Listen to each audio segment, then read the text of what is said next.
They're all stuff.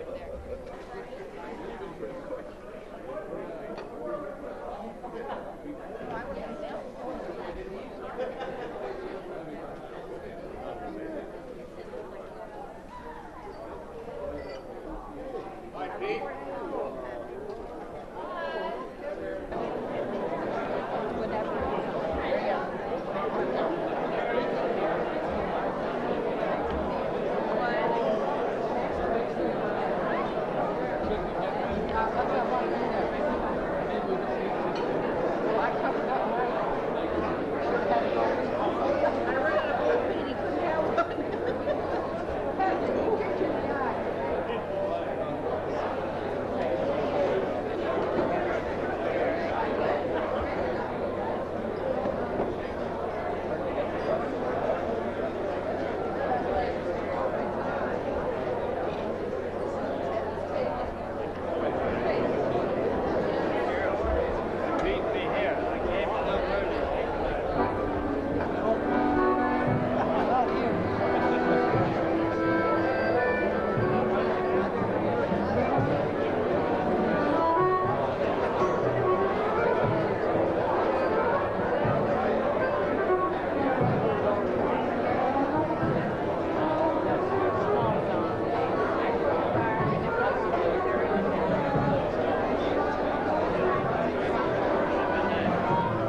evening, everyone. President Ralph McCormick, Senior Ed Carroll, Mayor Jack Masters, Mayor George Boisano from Dryden, Reeve Ollie Chapman, Ferris Bay, CAO Bill McLeod, Kenora, MPP Mickey Hennessy, honored members, ladies and gentlemen. On behalf of the Board of Directors, welcome to our 5th annual induction dinner. I would like to take a moment to express my sincere thanks to the staff and the entire committee who have worked so hard during the past months to program this event. To Cliff Bowles and his committee for their excellent selections. To Murray Costello, who has taken time from a busy schedule to be our guest speaker. To the Royal Canadian Legion, the Board of Education, and to all corporate sponsors who assist us year after year with advertising and donations. A special thanks to all the inductees, their families and friends who have traveled from various parts of the continent to help us make this evening a memorable occasion, which without their participation would not be possible. And to anyone who helped in any way. And now, without any further ado, we'll carry on with our program.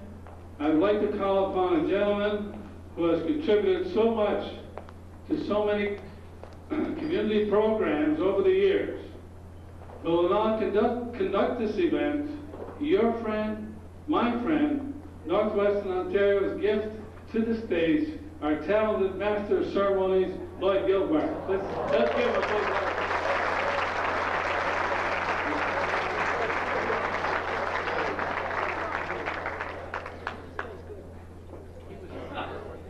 I didn't know what he was talking about.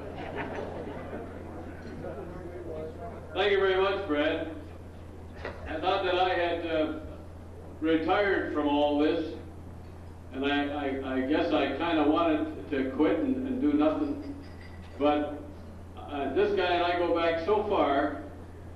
It was about 15 years ago that he got me doing the sports celebrity dinners, and that little romance lasted 13 years between him and Jim McCauley over there. And they were the greatest people in the world to work with. And when he came along and asked me would I do this, I took a look at some of the people who were being inducted and what a tremendous thing this hall is, and I said, I guess I got to be a part of that. And especially when he told me that I could get in for nothing, and I could bring my wife. There is one thing he's a little fussy about. We got to move quickly along because I got to have this suit back by midnight, and Fred won't pay for an extra day. He's a little cheap about those things. Before I say anything, it might be important, and this just came up all of a sudden sort of thing, but this dinner has been going on now for, I believe this is about the 5th, if I'm not incorrect, and it doesn't really matter anyway. But there are some people here who have been previously inducted into the dinner, and I'd like those people to stand. I think they're here, and I'd like them to stand because it might be nice for you to see the quality of people that are being inducted into this wonderful, wonderful Northwestern Ontario Hall of Fame. Jim Lee, I believe, is here, 5-pin bowling. Is Jim out there somewhere?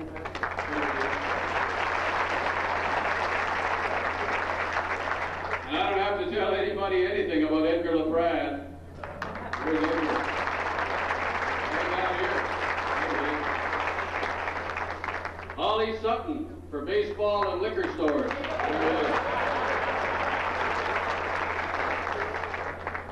Bill McKenzie is a builder, referee, and umpire. All those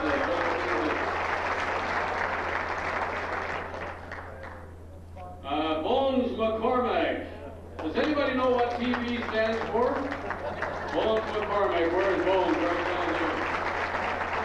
He was a member of the 1938-39 Allen Cup winning Port Arthur Senior Hockey Club.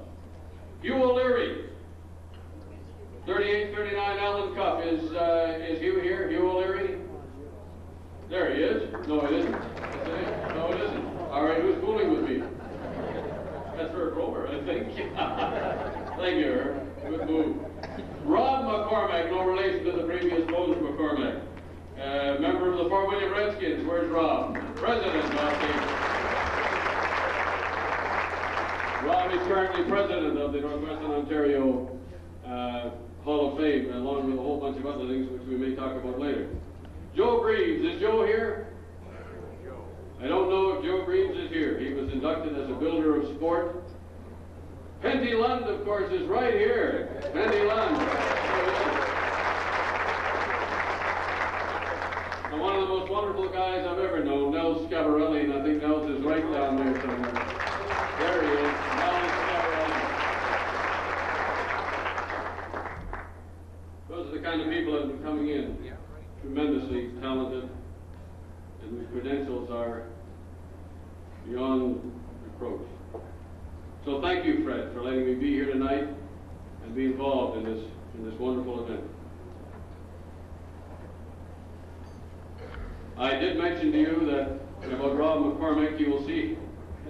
I was going to say earlier, and I didn't have the heart, that you will see a fellow walking around here tonight who looks exactly like Rob McCormack, and he is an imposter, because if you look in the front of your program, you'll see that the real Rob McCormack is in East Germany.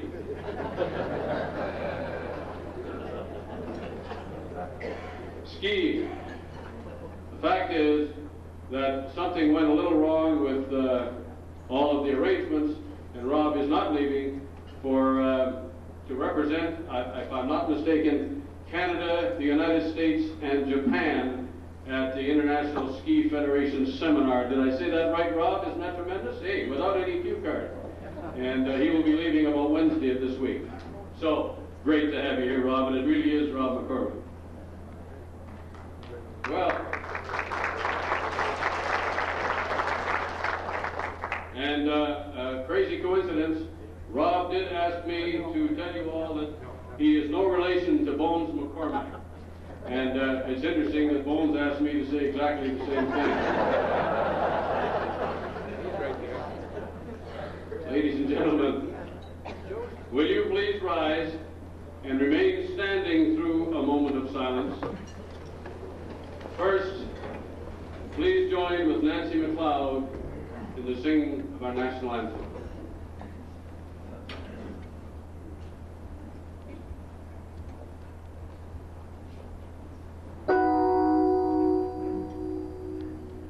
Oh, Canada, our home and native land, true patriot love, in our lands uncommon, with glowing hearts we see thee rise, the true north strong and free.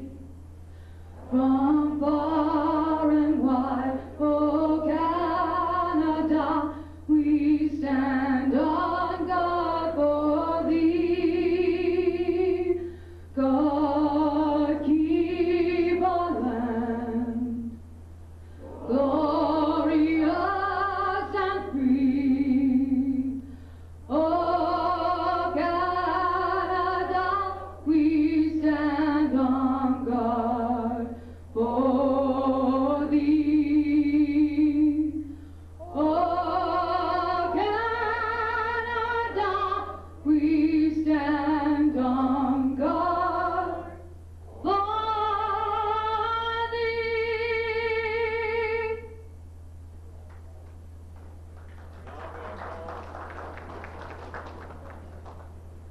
It's not a hockey game. Now may I call the Monsignor Reg Carroll to ask the Lord's blessing on this happy occasion.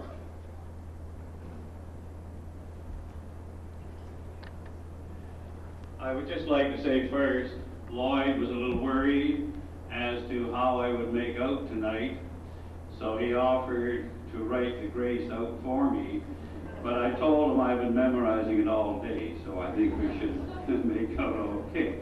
In the name of the Father, and of the Son, and of the Holy Spirit.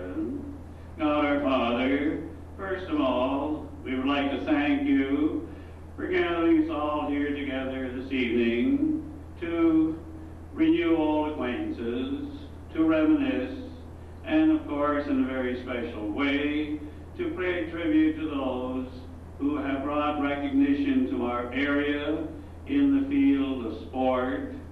But we too also ask you now to bless us and bless the food that we will partake of in a few moments. And we ask you this through Christ our Lord. Amen. In the name of the Father, the Son, and the Holy Spirit. Amen.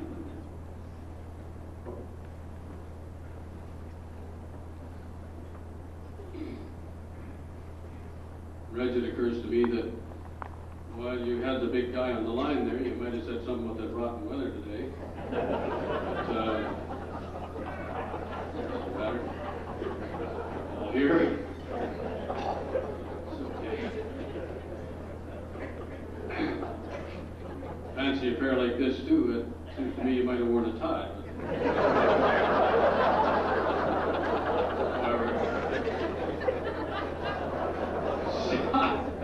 Oh, I hate myself when I do that. Forgive me, Ren. The Vice President of the Dryden Royal Canadian Legion, Mr. Jack Parker, will lead us in a toast to Her Majesty the Queen.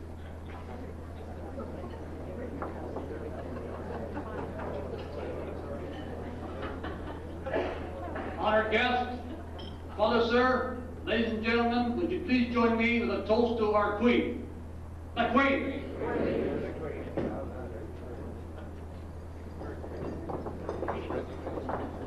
Thank you, Jack. Please remain standing.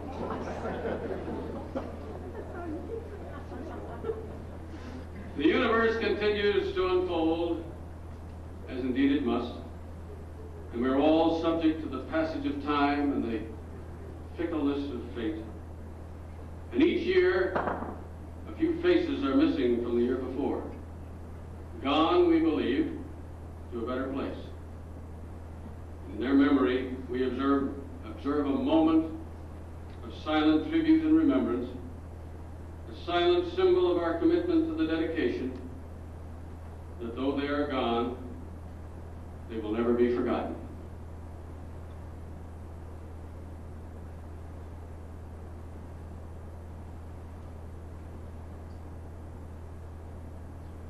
Thank you, ladies and gentlemen. Please enjoy your dinner.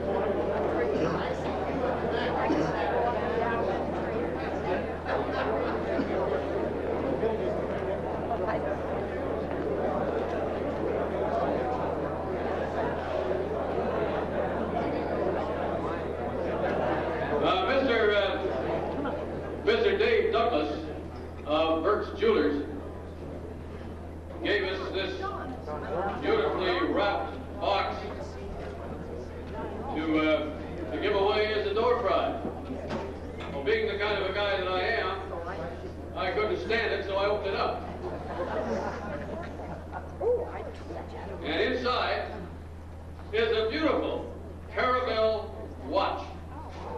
Now, it happens that this is a lady's watch, but if some lucky guy gets it, I'm sure you can exchange it. Now, I got to tell you that I believe you can probably get about $100 for it. Win it. Good-looking watch. Fred is turning the drum here, and you've all got a ticket in your pocket with a number on it. If you don't have, you're in big trouble. You got somebody's seat. And we're going to have Monsignor Carroll come up, and we can't trust him, we can't trust anybody. We're going to have him pull it. Have you got a ticket in there? Maybe we've been hasty. No, but put your wobble your arms a long way under stick. Now we're gonna see who's gonna win that watch. Beautiful watch. The instructions come in French and English. Thank you. Number 254. Number 254, you have another watch. Where is 254? Hey! No good if we can't tell time.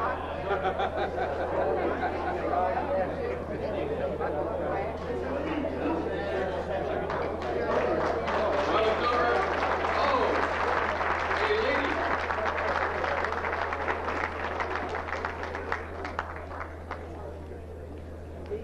That's a long walk, eh? Everybody looking at you.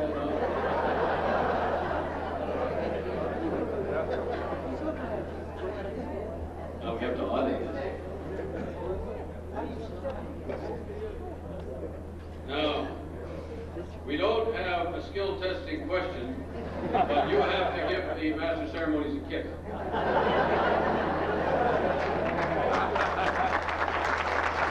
And we will need your phone number. Thank you so much. Great. There we go. Thank you.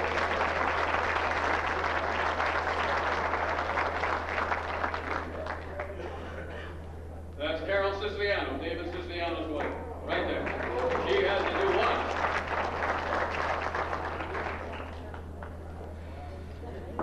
I have to say how wonderful it is to see all the lovely ladies here. Thank you for being here. So often these sorts of things are stag that I get involved in, and it's wonderful to have ladies here. I do believe that affairs go so much better when the lovely ladies are present.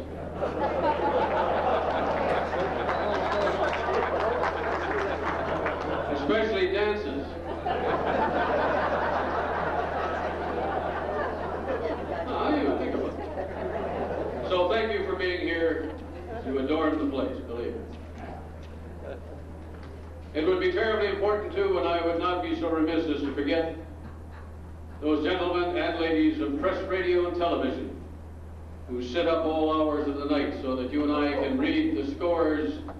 Mickey, that was not nice.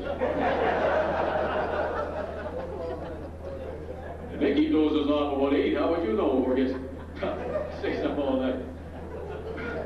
So that you and I can read the accounts of the sports events of the night before.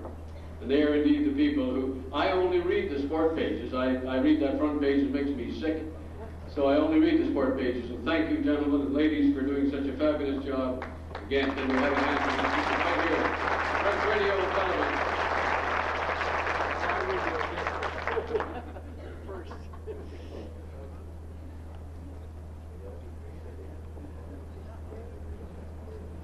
Throughout Mayor Jack Masters' life, he has been involved in sport. I'm certain that Jack Masters probably knows 90% of the people that are in the Hall of Fame, including the 1907 Kenora Thistles that won the Stanley Cup. Played with them. He was a hockey player himself of absolutely no renown whatsoever.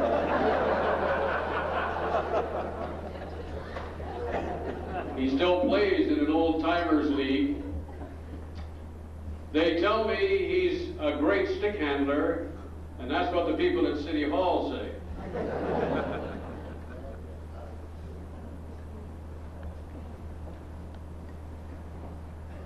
I have no idea what kind of a hockey player Jack really was. But I know he's getting a lot of votes for MVP down at City Hall. Please welcome His Worship Mayor Jack Masters. Jack.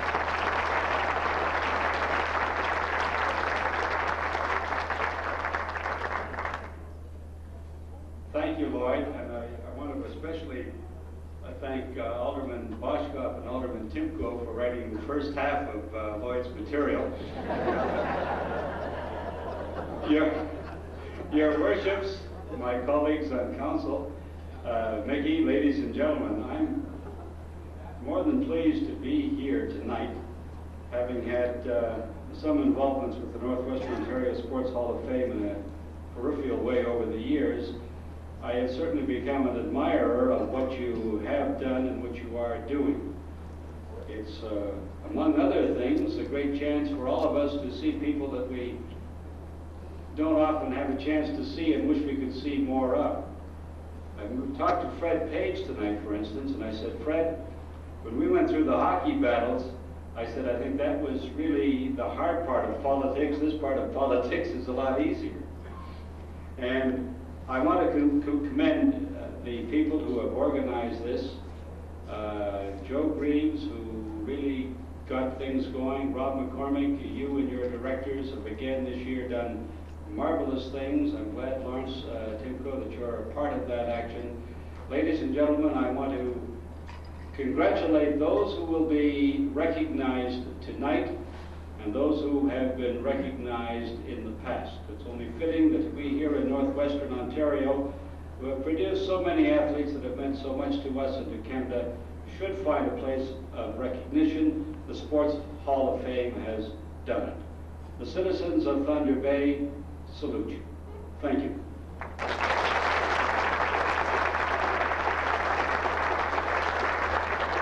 Thank you, Jack. With regard to those people from the past, and I knew we would do it, and I'm going to be picking this up all night, so forgive me. Bert LaPratt and Don Gordon from the 1938-39 Bearcats, right down here.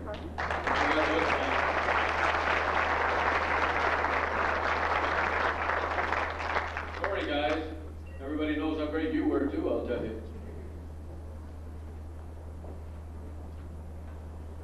Representing the province of Ontario, another hockey player.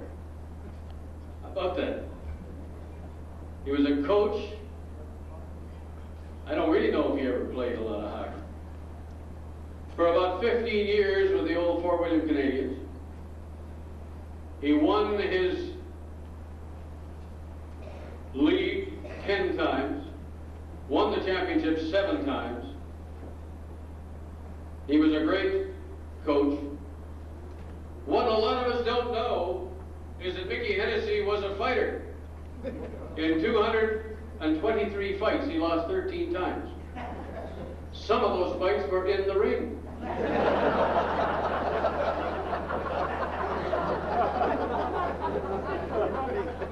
One of the really great people of our time. Please welcome our MPP in Toronto from the Fort William Mattacoken riding, Mickey Hennessy, right here.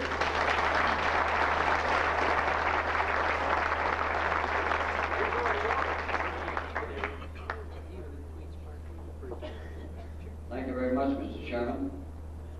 You did mention 223 fights. The 13 I lost, my wife won.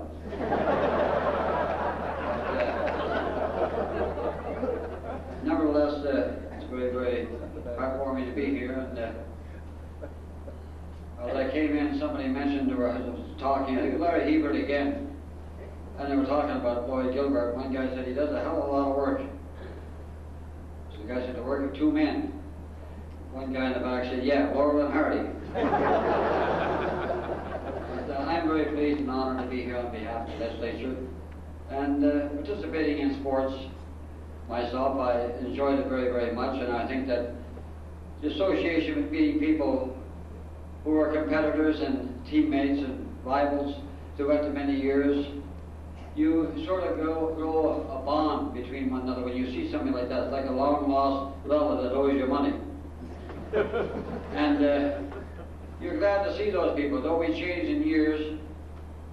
And you have people come up and talk to you. Some have glasses, some have no hair. Well, what can you do? But nevertheless, you're very, very happy to see those people because it brings back old memories. And I think that anybody here that has participated in sport will realize these are memories that you can't buy, you can always cherish, and they're well earned. And I would just say to all the people here tonight who are being honored, and those who have been honored in the past, my congratulations. I know how you must feel as an athlete or a participant to receive recognition of this nature. And I'm sure that you have to participate in the sport when you're recognized by your peers, and especially this organization. You must say to yourself, you feel good when you go home tonight. And I don't blame you, because you've earned it, and cherish it as long as you live. And if I may say to the members of the organization, from Freddie Bagnello on, my congratulations, Freddie. You and your organization have done an excellent job, and let's hope you keep on forever. Thank you very much.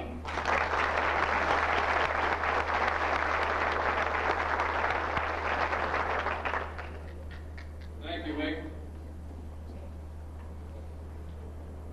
Have you ever noticed that really small towns, they generally try to fool other places with the name that they give themselves? They use a prefix like north, south, east, or west, and that sort of thing. And that lets you think that there is all those other directions, you see, and they say, geez, that's got to be a big place. Like, I come from Elkhorn, Manitoba. Most of you know that. And they never had a South Elkhorn or a North Elkhorn, or you never heard of South New York or West Chicago. Murray Costello comes from South Porcupine.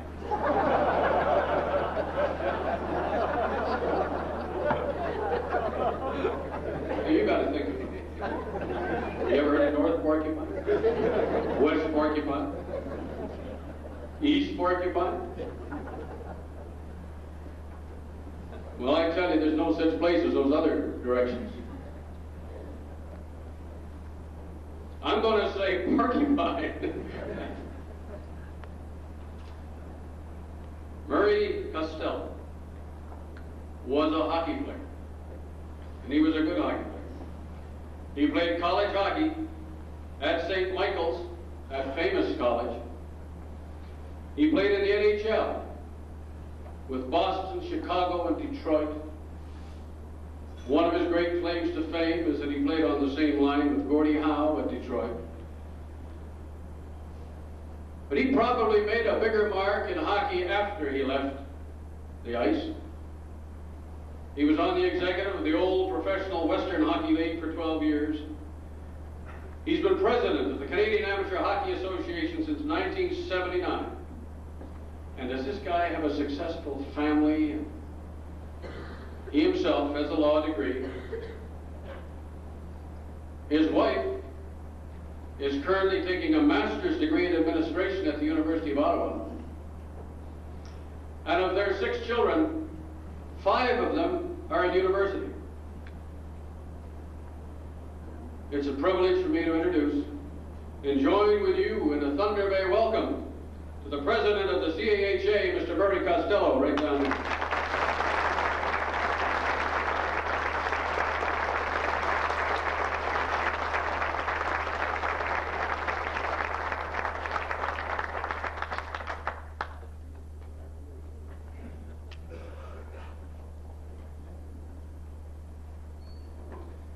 Mr. Chairman, very special honored guests, particularly inductees into the Northwest Sports Hall of Fame. It's indeed a pleasure to be here with you.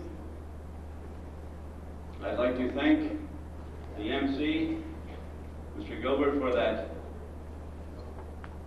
interesting introduction. What you said was essentially correct. I had to use that line because it was only last week at a gathering in Vancouver that a very enthusiastic MC was introducing a special guest speaker that he obviously thought very highly of and could hardly wait to introduce. You could see him getting edgy as the time drew near. And finally, when the moment came, he jumped up and with all the enthusiasm he could muster, he said a few nice words about the gentleman, rather distinguished looking man, and said, "Ladies and gentlemen, it's indeed my pleasure to introduce you to a man who has made $1 million in the lumber business right here in our own province of British Columbia." And he introduced the gentleman. And that gentleman came up and said, "Thank you kindly for those very nice words of introduction. What you said was essentially correct. except it wasn't the lumber business, it was the oil business. It wasn't in British Columbia, it was in Alberta. It wasn't $1 million, it was $100,000. It wasn't really me, it was my brother. And he didn't make it, he lost it. So again, I say, Mr. Chairman, what you said was essentially correct, and I'll leave it at that.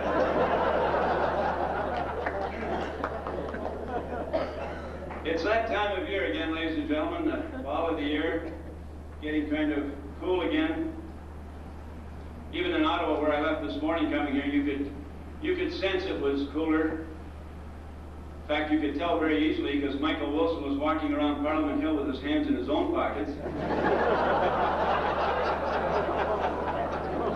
But before we get on to things here tonight, let me say that I'm not really certain that you people are very fair in selecting a guest speaker when you put me on the podium with two hockey-playing, smooth-talking, glib politicians. What can a guy say? The other thought that comes to mind as I listen to these gentlemen speak before me is, doesn't anybody ever leave the lake yet? I've never seen such a hockey-rich heritage, and I know this is an all-sports banquet, but we have to get in a little bit of the game that has so much meaning everywhere across the land. And I've got to tell you that it's indeed a privilege to share the podium with His Worship Mayor Jack Masters and the Honorable Mickey Hennessy. Mickey Hennessy. Can you imagine going through life with a handle like that? You're destined, you know. There's no question you're destined. You either have to be a drunk or a saint. And I'm not sure yet which is what's going down here. I know that we're here to honor some very special people who have made extremely significant contributions to the communities in which they live around the area. And others after me will speak of their accomplishments. But these two politicians, they kind of intrigue me. You take a guy like Jack Masters, what other mayor of what other community can somehow carry out his duties and still find time to play old-timer hockey 3 nights a week? It's either the smoothest running community in Canada, or the Honorable Jack really doesn't give a hell. You know, I can tell you, I've done a little research, and Jack Masters comes by his political skills very honestly. I know a lot of you know him an awful lot better than I would ever know him. But he's a guy who has always been able to speak easily. He's never at a loss for something to say at the right time, but probably more significantly, he's never ever been a guy who has been stuck for an answer. And this goes right back to his childhood. I know he grew up in the area, but you know, more than that, he lived for a time on a farm. And I don't know that this is really true, but they tell me that as kids do when they're very young and going to school, living on a farm, he got in trouble from time to time, and he was often late for school. And his teacher used to get exasperated with him, really frustrated. And they tell me about the time he walked in one morning late again, and his teacher said, "Jack Masters, you're late again. What in the world happened to you this time?" And he said, "Well, ma'am," he said very quietly and softly, he says, "I had to take the cow down to the bull this morning." And she said, "For goodness sakes, couldn't your father have done that?" And he said again very quietly, "I suppose he could have, but the bull does it so much better."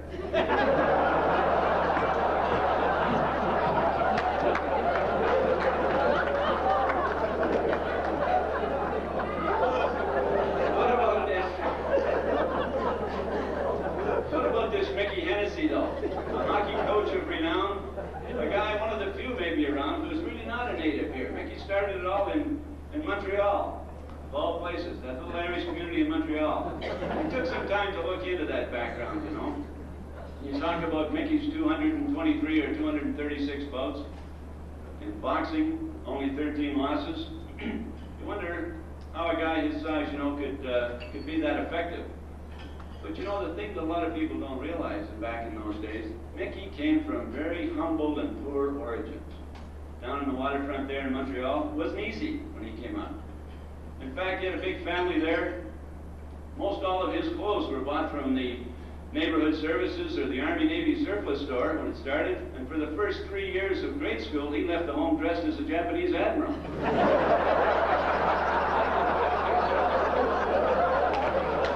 You wonder why he had the scratch?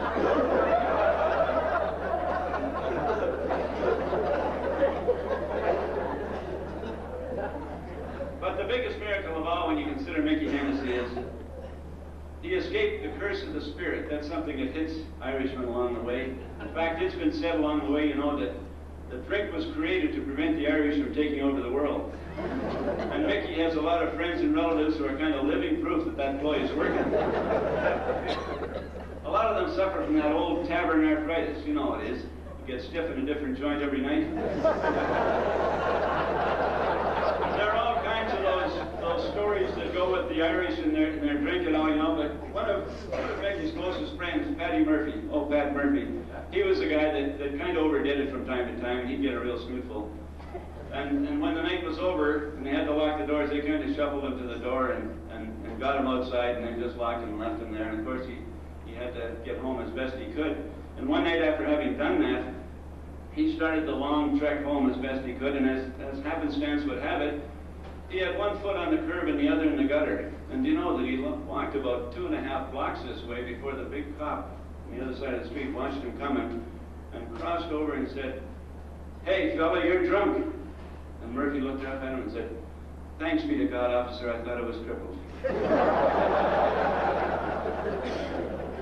You know, you can't start some of this serious comment without talking about the Thunder Bay Amateur Hockey Association. I've been in this job 7 years now, and I've had occasion to travel the breadth and width of this country. And I can tell you that this branch is small in geographic territory and in numbers. But boy, oh boy, with the hockey that's been played, the contribution to amateur hockey in Canada and through the Canadian Amateur Hockey Association is nothing short of outstanding here. I can tell you that from a competition standpoint, the championship teams, some of which you will honor here tonight, the games that have been played here to make amateur hockey what it's been, the personnel, there are so many that it would be extremely unfair to begin mentioning names. Certainly one that will come up a little later, Fred Page, has done it all. And I can tell you from my own personal standpoint that I would not be in the position I'm in amateur hockey today if it were not for one Bones McCormick, with whom I had some long discussions late into the night about hockey philosophy and what it means to be involved and how we can make a contribution. And also financial. When you think of those playoff games, the number of teams, the kids that come out of here and have done so well so much along the way, it speaks of a volunteer group that is second to none and of which have paid their way in dollars. The financial contribution out of this community, you should all be extremely, extremely proud of, really. Speaking of financial contributions and financial responsibility, I got to tell you one more story. I shouldn't belabor the thing, but we have a chairman of the board of the CHA who's from Newfoundland, and he wants me to tell a Newfie story each time I go out. So I'll tell you this one about the Newfie who came to Toronto looking for work. And you know, work's not easy to get these days, and he searched around, did the best he could, wasn't having much luck, and one day, just for a little bit of a respite through it all, he went to the Toronto Zoo. And as timing would have it, the Toronto Zoo was in one of its greatest crises. About 10 days before the Newfie arrived there, they lost the male half of a gorilla pair that was an endangered species, maybe the only ones in the world. And they were very shocked and surprised at this. And in the 10 days following the death, they searched worldwide, talked to all of the experts in the area, wondering if there wasn't some animal, somehow, some way, that could mate with this female gorilla to perpetuate that species, because it was going to be a terrible loss. This is a very special gorilla, maybe even the missing link, very close to humans, but nonetheless very much a gorilla. And they could offer nothing. There wasn't an animal that was going to help them out. And there was only one absolute long shot chance that they could make this thing work. And they said, what you're going to have to do is find a human being that would consent to mate with that gorilla. And they said, well, how in the world do you try and pull off something like that? So they started the best way they could. They simply put a sign on the gorilla cage that read, wanted, mating partner for female gorilla, $500. They thought they'd sweeten the pot there a bit. Maybe somebody would get a little more interested. It was on that very day they put the sign up that the Newfie showed up, and he was eyeing that gorilla. He must have spent 20 minutes looking at the gorilla and then checking the sign and wondering. And the zoo officials thought, well, gee whiz, this guy looks like he might have some interest. So we better go out and talk to him. So they introduced themselves, and he said, I see, sir, that you're looking at our female gorilla and you're checking the sign. And would you have some interest in the proposition? And the Newfie immediately, he got defensive and said, oh, Lord, I couldn't think of something like that. He said, that's the difficult thing. He said, he started to back off and got all flustered and excited and walked away mumbling to himself. And they thought, well, that's it. That, you know, he'll be gone forever, and I don't know if we'll ever make this thing work. But wouldn't you know, 2 or 3 days later, here's the same Newfie back, and he's eyeing that gorilla cage, looking at it very carefully and checking the sign again. And he stayed there again, another 20 minutes. They thought, well, you know, maybe the guy said a change of heart. We better go out and talk to him. So they went back out and said, good afternoon, sir. You're back again. Would you be considering our proposition? And he said, well, he said, I'll tell you. He says, if I was to consider the proposition, I could only do it on 3 conditions. He says, the first, he says, if I was to go through with this, he says, there's no hugging or petting or kissing or any of that there stuff. And I guess, well, that's fine. No need for anything like that.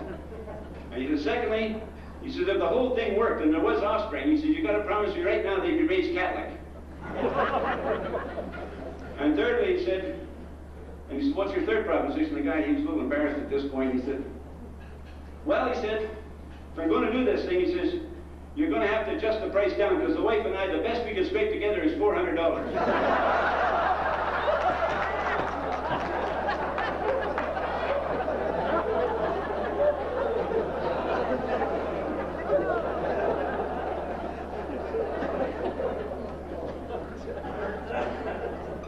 Ladies and gentlemen, that's not intended to be any reflection on the efforts of Don Smith or Joe Ward and the Thunder Bay Amateur Hockey Association. Their financial capabilities are well known and they do very well. But even though this is an all-sports banquet, I'd like to, for just a moment, go through some of the concerns that are there for amateur hockey that we deal with, and I know you people are so very familiar with along the way, because you're involved at what we refer loosely to as the grassroots level. We have a lot of things going in amateur hockey that haven't been there before. We have what we refer to as a program of excellence, and only recently we have released an initiation program which is designed specifically to put fun back into hockey. And both those situations, both those propositions have good sides and bad sides. It's kind of like the old good news, bad news situations and jokes that were around a while ago. Since I mentioned, I should mention one more. You heard about the good news and bad news that happened to the Pope of all people. The Pope got a direct call from God, if you can imagine that, direct call. And the Pope took the call, and of course he was very nervous and excited, and God said, Your Holiness, I'm calling you, and I've got good news and I've got bad news. Which would you like to hear first? And the Pope said, Oh, Heavenly Father, I would rather hear the good news first, because once I hear the good news from you, I'm sure I could stand any bad news that would be forthcoming. So please tell me the good news first. He says, all right, I'll do that. He says, Your Holiness, you have to understand that I'm not very happy with what's going on Earth these days. There's an awful lot of strife and wars and terrorism and murders and killings and all of that stuff. And so much of it seems to be taking place in the name of religion. And you know, that's not very good. That's not what was intended. And there are so many new religions. None of them seem to be doing very much good for mankind. So I'm seriously thinking of calling in all those religions. Calling them all in and starting with one. Again, just one religion. And that way we remove all of the argument that takes place on earth over religion. What do you think of that? And His Holiness says, well, he says, Heavenly Father, absolutely, I couldn't agree with you more. That's an excellent idea. And he says, you're absolutely right. That would remove so much strife and so much care and all of the problems that take place here on earth. That's a wonderful idea. But with an announcement like that, Heavenly Father, what in the world can the bad news be? And God said, well, I'm calling you from Salt Lake City.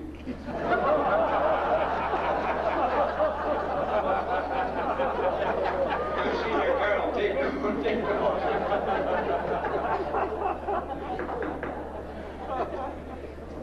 Back to our hockey situation, ladies and gentlemen, the concern that seems to be expressed among volunteers across the land that I speak to is that by getting involved in elite programming, we really are taking from the mass participation opportunities for kids in communities such as this. I know you people can appreciate that greatly because that's where you have made the contribution. I don't know that there's a community anywhere in Canada that has the hockey heritage and history that the Lakehead has, Thunder Bay, the two cities, Port Arthur, Fort William. It's really something when you go back. When you look at Jack Masters, he was involved with the Thunder Bay Twins, but before that with the Port Arthur Bearcats, and it's interesting to me to note that his father was involved with the Bearcats before he was. And it seems to be the way it is in a community like this. And I guess if anything, it really proves that the system of volunteerism in sport, but particularly in hockey, our national sport, it really works. If you have any doubt about that, if you were to ask the person sitting beside you why they are involved or why they were involved, having given so many hours of time and effort, I'm absolutely certain that one of the answers would be that when I was coming through the system, somebody outside of my own family showed a special interest in me and guided me along the way. And there's something very wonderful about that, because, you know, that kind of service cannot absolutely be bought in any possible way. It took me a while to really comprehend and understand a statement made by the great anthropologist Margaret Mead. I think it was in her book, Study of Ancient Cultures and Family. She made the statement that almost anything that really matters, anything that embodies our deepest commitment to the way human life should be lived and cared for, depend on some form of volunteerism. When you think of that, we are truly blessed in the way this game is looked after in all of the communities across the country.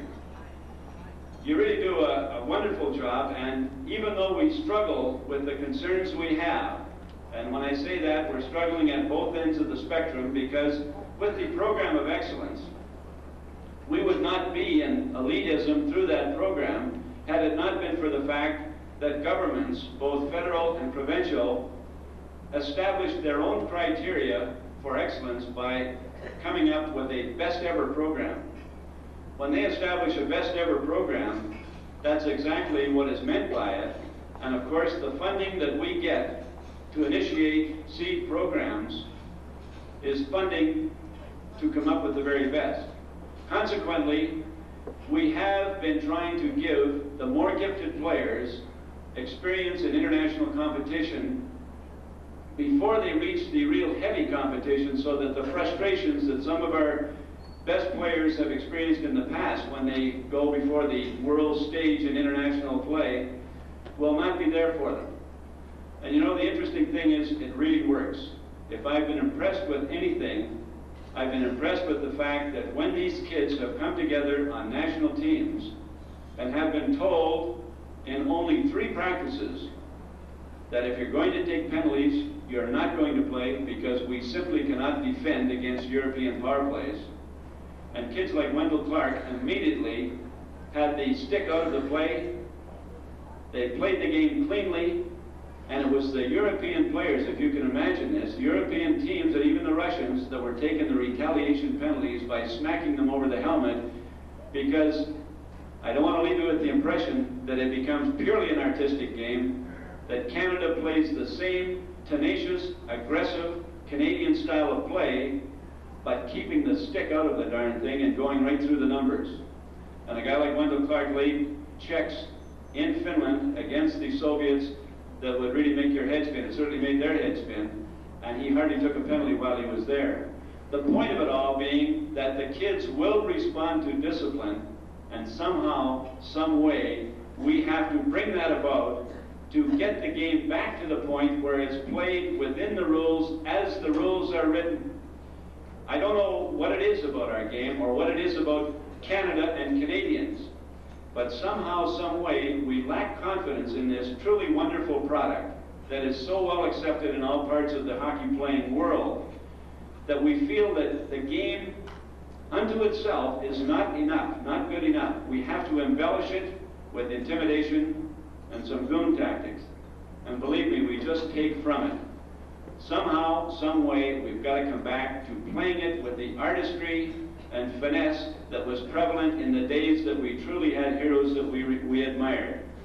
I mentioned in introducing our initiation program, which is perhaps the best work that we have ever done in bringing hockey to kids at the introductory level, that it's got to be fun, it's got to be games. They've got to come with enthusiasm and leave with a smile on their face, so they want to come back and enjoy what they're doing. And that doesn't happen through intimidation. The best example I could think of was last year during the hockey season in the National Hockey League.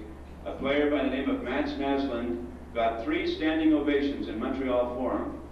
Now I can tell you it's been a long time in that building, even through the days of Guy Lafleur, that anyone got a standing ovation in Montreal Forum. It happened for him 3 times. And the sad part of that is, had Matt Naslund come up through the Canadian system at 5 foot 6 inches tall, there's a very strong possibility that he never ever would have made it that far. He would have been run out of the game.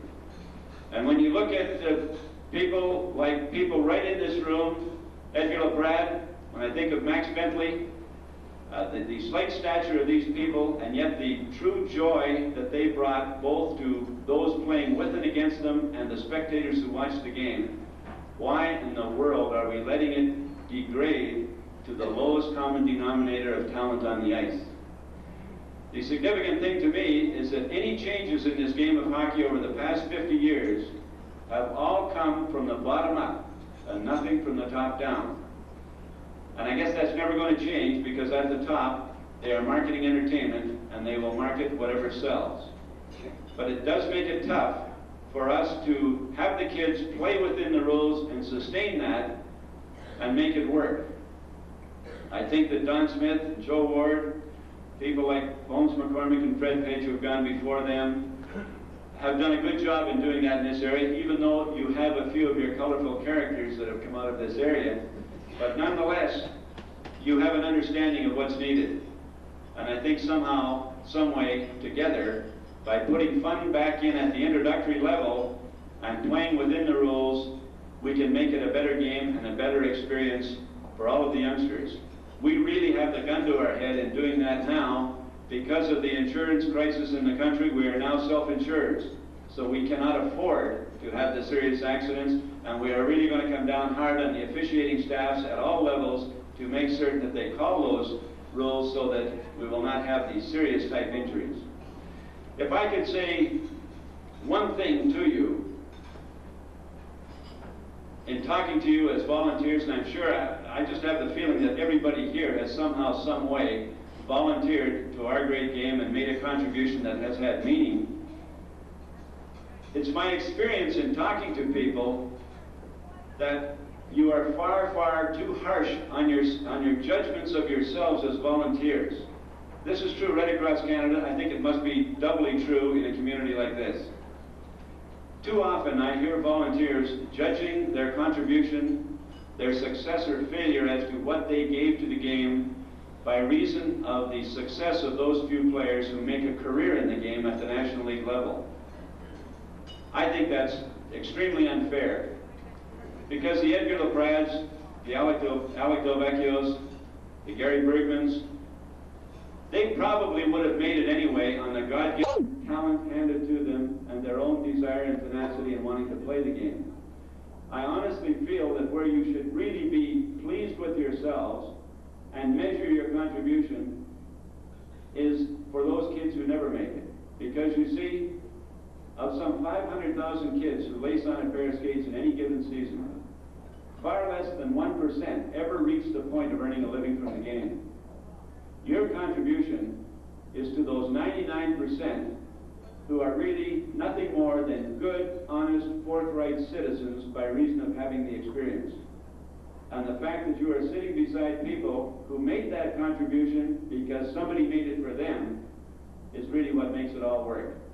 And I think if I were to make a judgment on why I enjoy what I'm doing, it's because I have the distinct privilege of representing those volunteers in so many different places.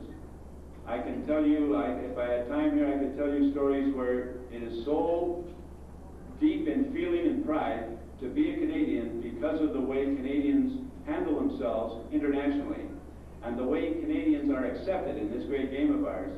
And I attribute that all to the fact that they got the good start in their home communities and they've never lost that little bit of humility.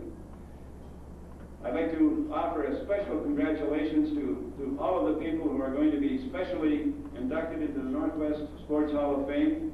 I think that more than a lot of places where these kinds of things happen, it's very special in this community because there are so many people who make such a contribution. Mitch Baryluk, for his basketball efforts and again, the volunteer contribution. Gary Bergman, the guy who played 12 years with the Detroit Red Wings in the hard times, you know, when there was a real transition going there, he had to have something going for him. And a guy also, don't forget the fact that he played on the great, great 1972 team. And if you think that was any small feat, I heard a guy who I think is perhaps the epitome of hockey class in our country today say publicly, a guy by the name of John Belleville, when he was asked if he had any disappointments in his great career. And his answer was, yes, he said, I hung up my skates from serious competition at the end of the 1971 season, and I never had the privilege of representing my country in international play. Quite a statement from a guy with a career like that, and Gary Bergman played on that team. We have Fred Page. This guy is really something. A lot of you know him better than I do. I didn't really realize it until I went over his resume. He's done it all at every level. A life member of the Canadian Amateur Hockey Association, a man who's made his mark at the International Ice Hockey Federation level, and I just can't imagine anyone more deserving than him. We have Dick Syms in boxing. I hope he didn't wear that same costume that the other guy wore Mickey wore when he had to start out. Frank Landy in football, an all-around athlete of every kind, the Royal Undranked, and certainly the Marathon Mercury, one of our national champions. You're all very worthy, along with Jack Walker, the sage Willson, and Frank Murphy. Very, very special people, very select people. I'm extremely pleased to be here on behalf of amateur hockey in Canada and to share this evening with you, and I thank you for your time and attention.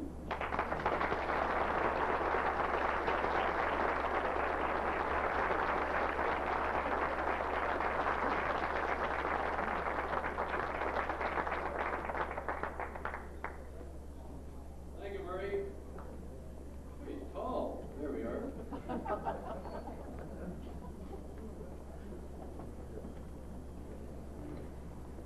We were going to have a short break here, but I don't think we will. Although I look around the room and I see a bunch of guys that are my age, and Vern said to me, don't have the second cup of coffee, because you know what happens. And so I didn't. Maybe some of you guys had the second cup of coffee. I don't know how it is when you get to our ages. You're gonna go, just a matter of where. I mean, right? You want a 5-minute break?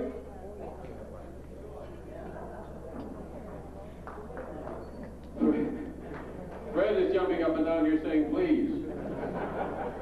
You know, it reminds me, and I didn't come here to tell stories tonight, but there is the odd one that pops into your head just because you happen to be talking about a certain thing. There's two old gentlemen sitting out on the front lawn of a of a senior citizens home, and one said the other, I got a terrible problem. He said, I'm just not regular. I just can't go regularly, and it's just awful. I have a lot of pain, I'm taking a lot of pills, I'm doing all kinds of things, and it just doesn't work. And the other one said, boy, he said, I got a problem too. He said, I go every morning at 8 o'clock, and the other one said, that's no problem. He says, it isn't if you don't wake up till 10 o'clock.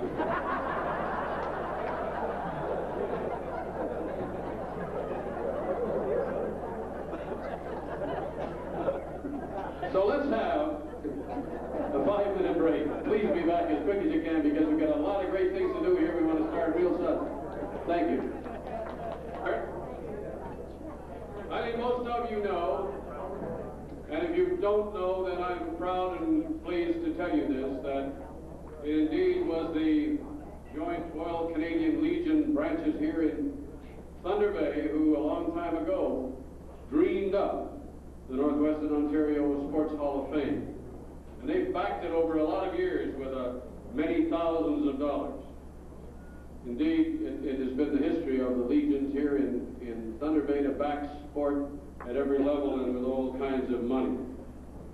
Well, the same thing happened, I guess, when the people responsible for this year's Hall of Fame dinner decided that they would like to present rings to the inductees, marking this momentous occasion. And when they went looking for sponsors, again, along with the city of Dryden, it was the Ortona Legion Branch 113 who came to the party. Let's have a round of applause for those folks.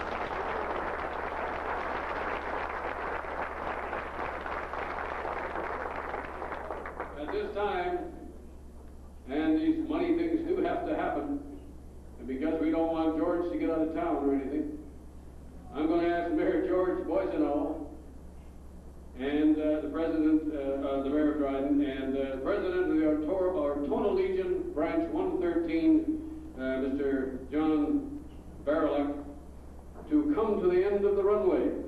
And there, sorry Herb, and there they will present their checks to Mr. Rob McCormack, the president of the Hall of Fame.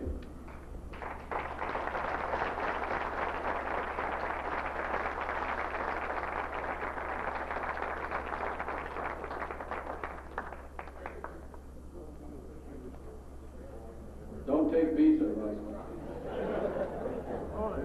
Hold it, John. Let's do it this way. Okay. How do we do this? Three-way hand. Got another hand, Rob. Okay. Thanks. Good. Hold it, one more.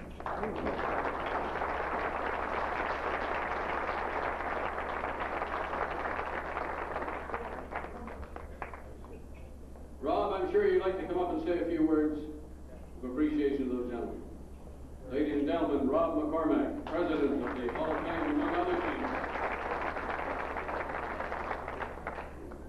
Thank you, Mr. Chairman, to the Ortona Legion and to the city of Dryden. Thank you.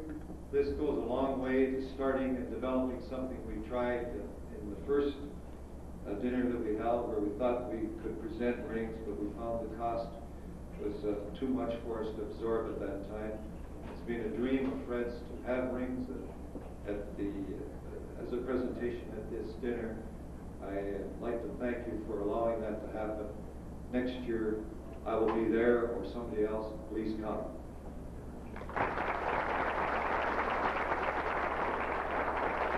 Thank you, Rob. As we go through the proceedings, Mayor Boiseau will present the rings at the end of the runway to the Lund rink from Dryden, and then John Baryluk, the president of the Ortona Legion Branch 113, will present the rest of the rings to the other inductees. At the same time, Rob McCormack will make the presentation of a book. From here on in, all kinds of wonderful things are going to happen. I'm going to do something which may be a little easier.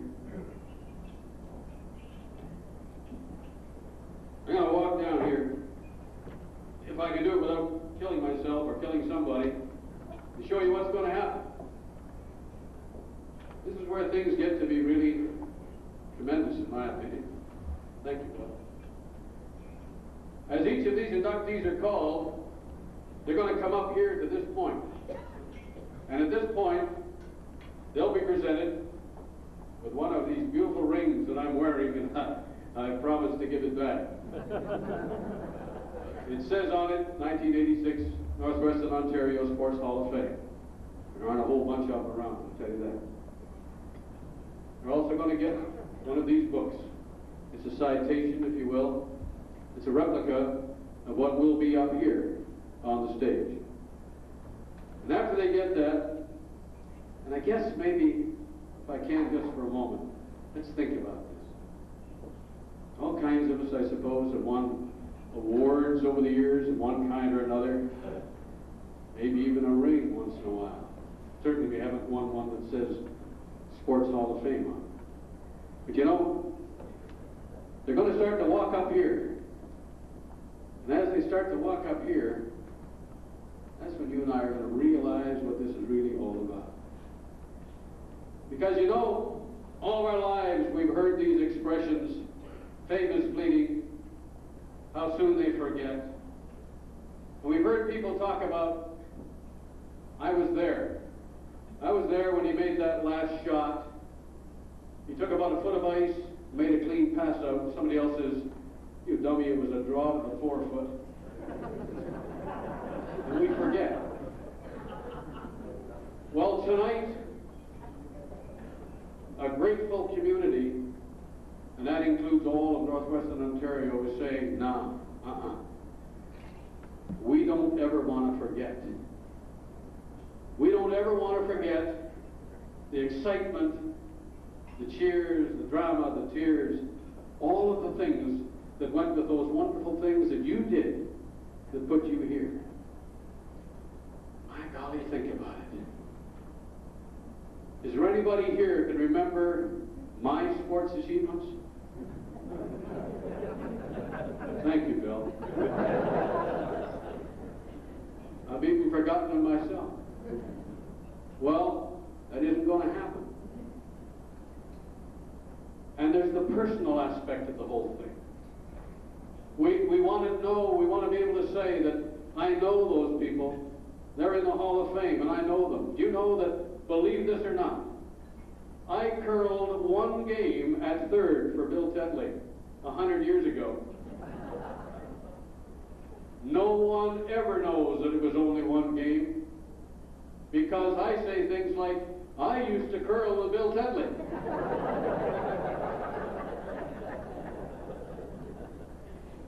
And he's in the Hall of Fame. Isn't it tremendous? So, think about this if you will. And it only happens to so few. That we're saying to them, nah, we don't ever want to forget the things that you did. We want them to be forever on the walls in the Hall of Fame. And that's what happens as those people start to walk up this runway. Because they're walking into forever.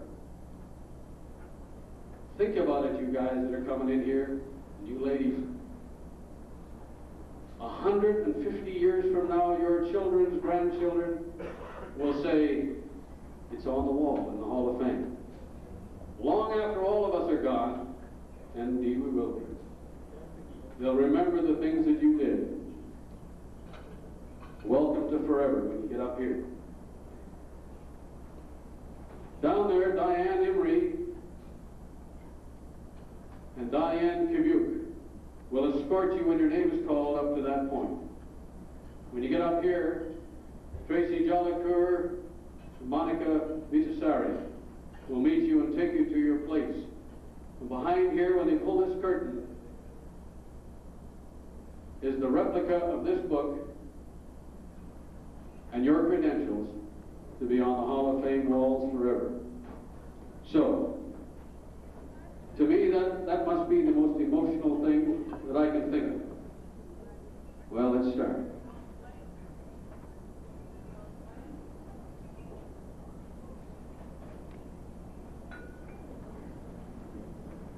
I guess it can best be said in song that these people were their own people. They were unique, they were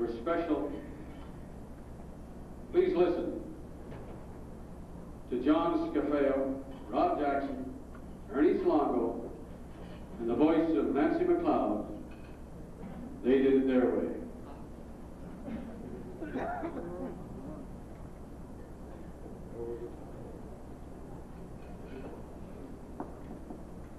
Thank you, Mr. Gilbart. Good evening. This is my 5th year back to the Northwestern Ontario Sports Hall of Fame banquet. First year they asked me to sing at it. I didn't have any idea what I was going to sing. So I put some words together to my way. This is the first time I've played with these gentlemen. We've just gotten together for 15 or 20 minutes, so we hope you'll like my rendition of They Did It Their Way.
It takes dedication. It takes all of the drive. It takes sometimes loneliness, but never, never, never losing sight of what it's all about. Before I start, let me tell you a quick story, apropos of that philosophy. They tell a story about a man and his wife were out golfing. Par 5, dog leg left. He pulls his tee shot into the rough, into the trees. And he goes in there and he stands there looking at the ball and mumbling all kinds of terrible things. And his wife is standing beside him, afraid to talk, as Vern is when I do that. His ball was stymied by one of those little houses with 1 or 2 holes inside, in case certain things happen when you're out on the course. and he was right behind that little building. And he stood there and he said, well, I guess I'll chip it out in the fairway, take a stroke and play in, probably bogey. And his wife said, just a moment, sweetheart, which is what Vern always calls me when I hit my ball into the left on a dog leg. She said, just a moment, sweetheart, I've noticed something. If you open the door of this little building, there's a half moon in the other side, and if you look straight through, you can see the green. If you hit your ball and I hold the door open, if you hit your ball through there, right out through that little opening, you could hit the green from here. He said, by God, I could. So he took a mighty swing, he hit the side of the door frame, the ball bounced off, hit her right between the eyes and killed her right on the spot. Dead as a mackerel. A week later, same guy out on the course with a friend of his. He pulls a tee shot into the same spot, right behind that same little building. He stands there and he says, I guess I'll chip it out in the fairway, take a bogey. His friend said, hold it, pal. He said, I've just noticed something.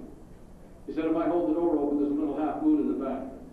He said, you can play your shot through the open door, through that little half moon, you can see the green through there. He said, like hell, I tried that last week and I took an 11 on this hole.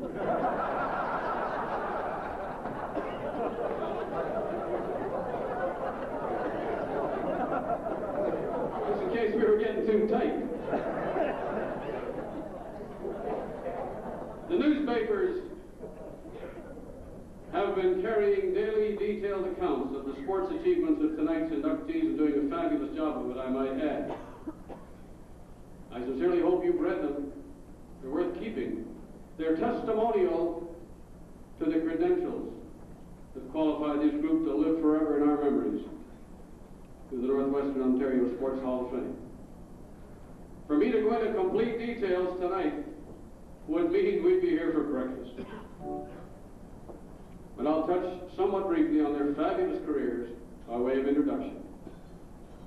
I want to tell you, too, just at this point, that Herb Roller is taking pictures down here, and video is being done by Dan Panetta. And if any of you want tapes of this program tonight, or pictures, you can talk to the Hall of Fame, and they'll arrange that for you. Please take advantage of that if you wish. Many of you have laughed at me over the years when I've talked about my hometown of Elkhorn, Manitoba.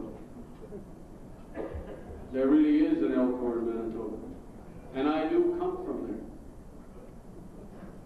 there. I come from there, and nobody cares.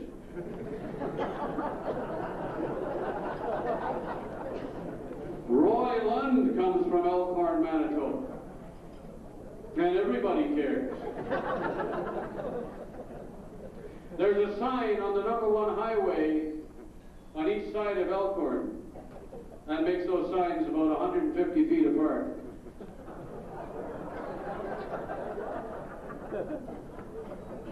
That's not South Elkhorn, it's Elkhorn. And it says, Lloyd Gilbert does not come from here.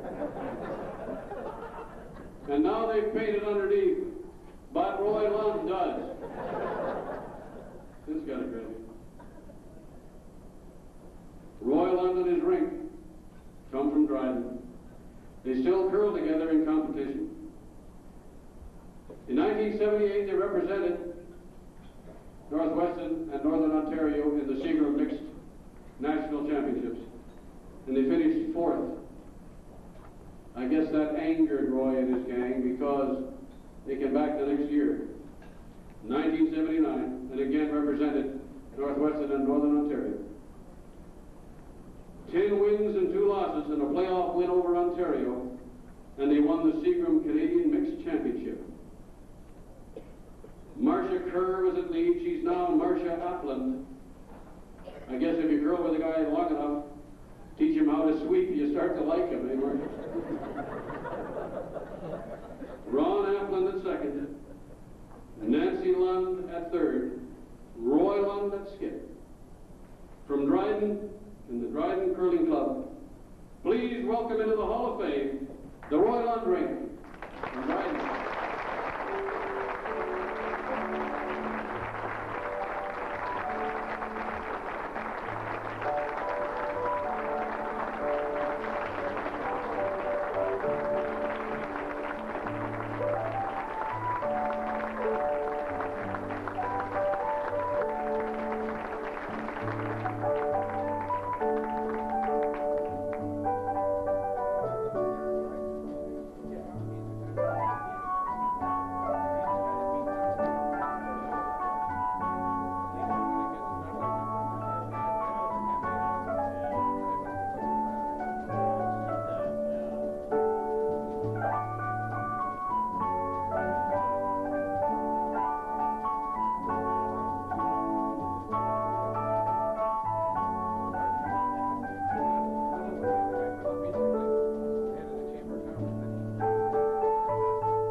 picture of me in the Elkhorn Mercury.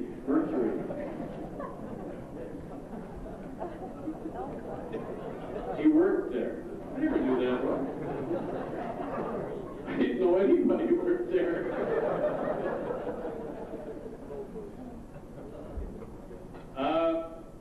I got to tell you, Murray Costello, that I was a little nervous when you were telling the stories about Newfoundland because you maybe didn't know that when the Marathon Mercuries won the Intermediate A Championship, they were allowed pickups, and they picked up 10 really tough guys from Newfoundland. And they're all sitting back there behind you. No, don't move.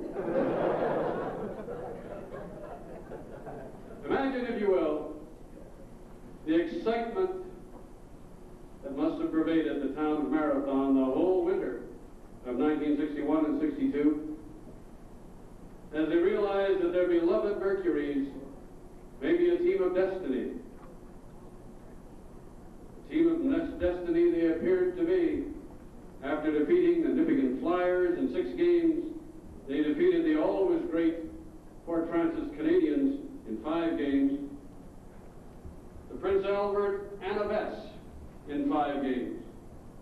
And in the final for the Western Canadian Intermediate Championship, it took the best of 3 cities to lose to them.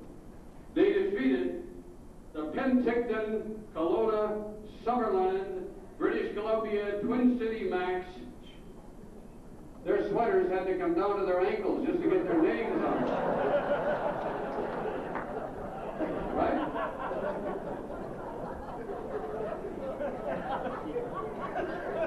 I don't believe that. I wonder if you'll, she's always got laughing, they remember that. If you'll hold on your applause while we bring this wonderful group of people up here, the Marathon Mercuries. Let's have a hand for them first. The Marathon Mercuries, a wonderful group.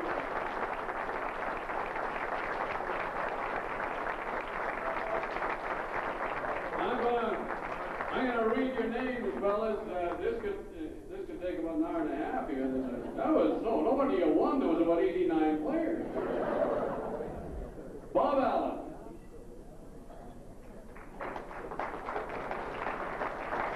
You know, hold your applause and maybe till Friday. Next Friday.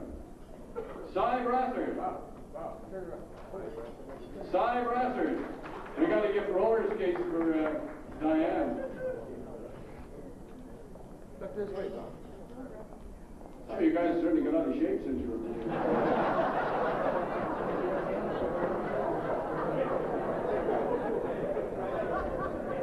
John Sharina.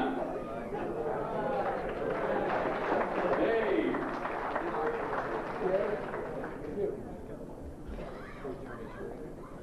And Terry Cooper.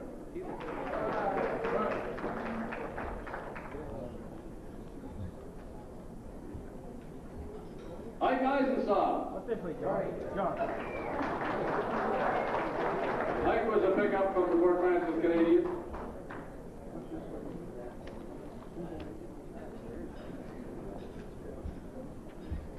Bob Ferguson.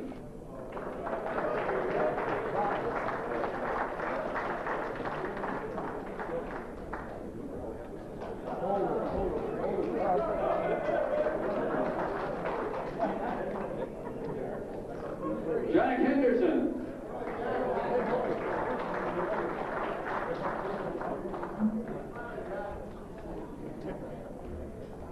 Leroy Hogue.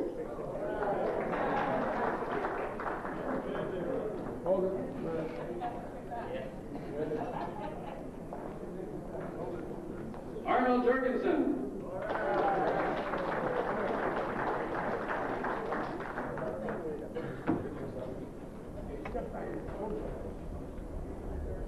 Ron Capitan.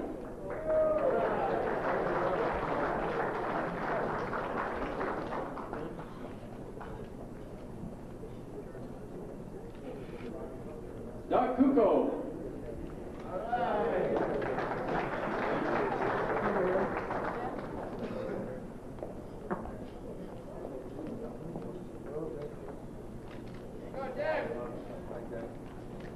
Bonnie LeBlanc.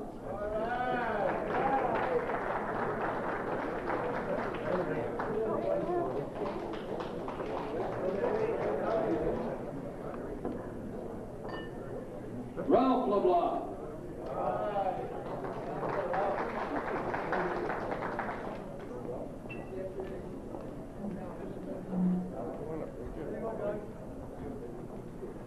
Look this way, I can.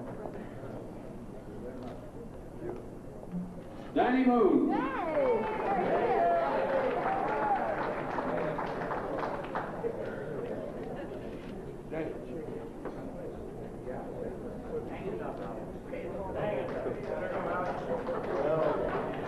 Kent Nut Brown. You're next. Look this way, will you?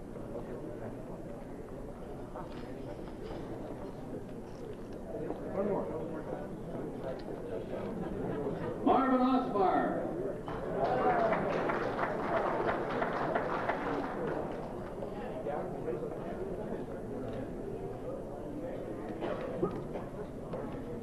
It's an easy job tonight. Maurice Osbar.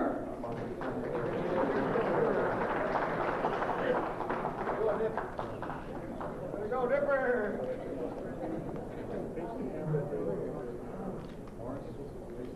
Floyd Romano.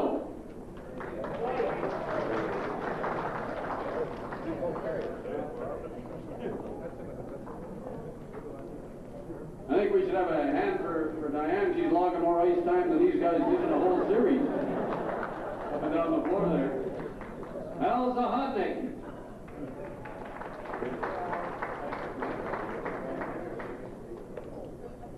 One more.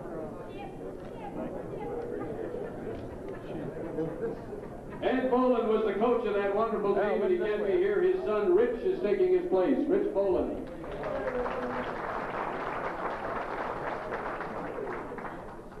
Al.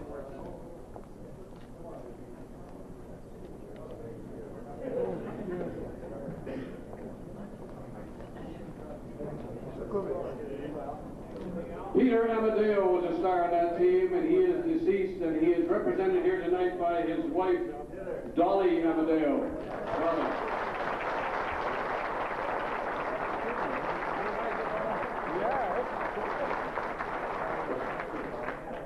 Dolly. Harold Clout is here. He was on the executive. Harold Clout.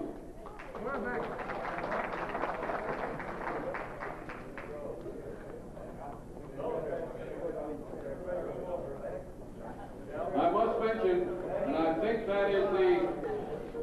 that's the team. I must mention, unable to attend is Bill DeLuca, Guy LaFrance, Al Lantane, Bunny LeBlanc, Art McDougall, and Mike Pearson. Deceased, of course, I mentioned Peter Amadeo, Ray Brown, Gordon McMorland,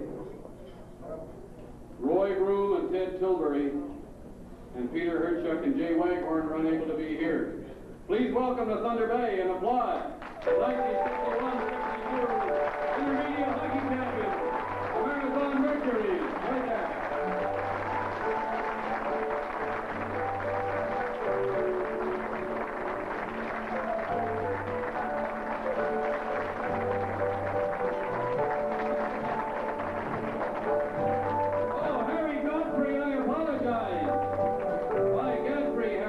Where is he? Wait for Harry Godfrey. Oh.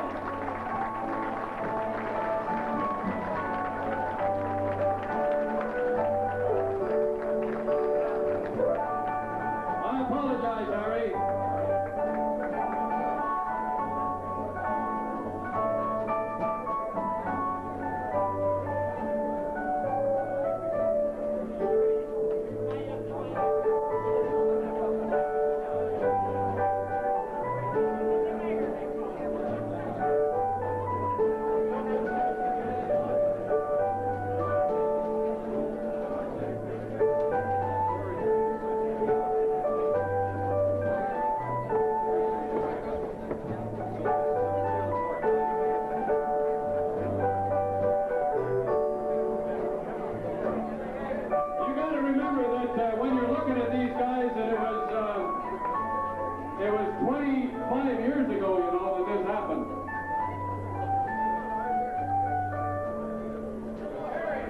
There's Harry.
Thank you. Thank you.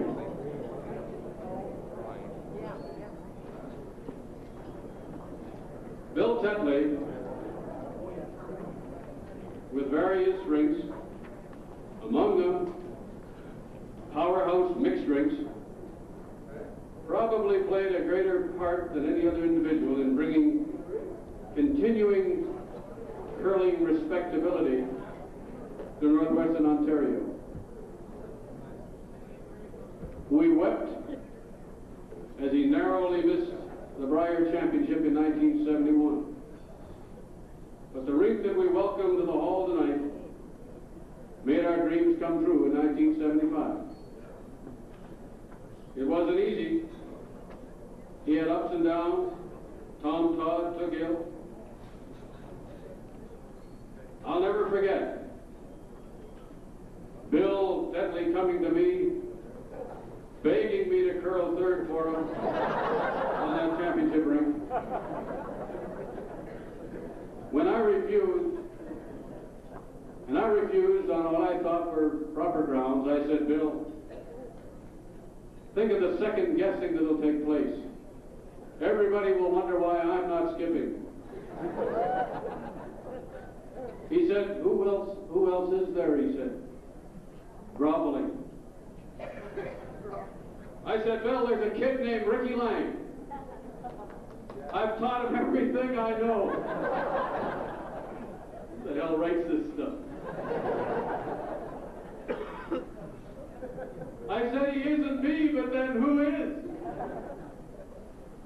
Can I be serious, please? The rest is in the record books.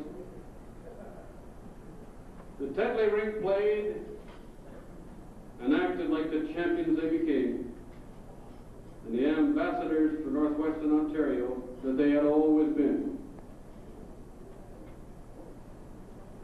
Brier champions. None of us will ever forget the pride that we felt when Bill Tetley at the Silver Broom showed more class losing than most of us ever do winning. And I've waited 11 years to say that publicly. Canadian Brier champions in 1975 and Hall of Fame inductees tonight, Peter Hanachu, Bill Hodgson Jr., Ricky Lang, and Bill Tetley. Thanks for the memories, guys, and welcome to forever.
Frank Murphy has passed away. He is represented here tonight by Louis Meaton, who was his longtime friend and tennis playing partner. Frank Murphy was born in Port Arthur in 1903. Records of his young life are not at hand, but we do know that he dominated Fort William tennis and the Mid-Canada tournament for 3 decades. From 1929 to 1956, he won 7 singles championships, 4 doubles championships, and 4 mixed doubles championships. He was Ontario senior singles champion from 1948 to 1952. In 1955, he won the senior doubles at the national finals with partner Ray Summers. And in 1956, he and Ray won the O'Keefe International in Toronto. Frank competed 9 times at Forest Hills, New York, in the U.S. Open. 1 year before his death, he won 1 more doubles title, the Ontario Seniors, at the age of 60. The doors of the Hall of Fame swing open to welcome the name of Frank Murphy.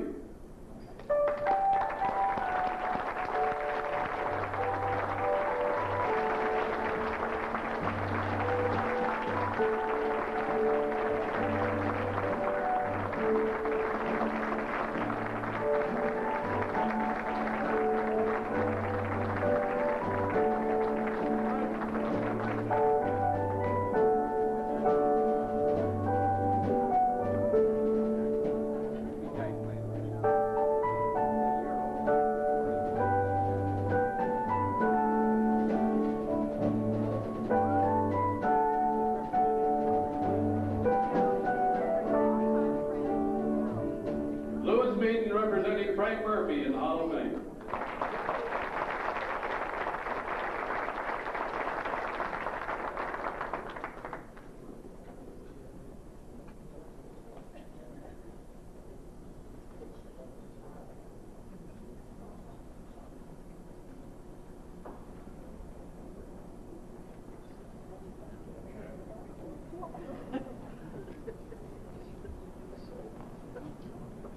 Dick Syms is unable to be with us tonight due to ill health.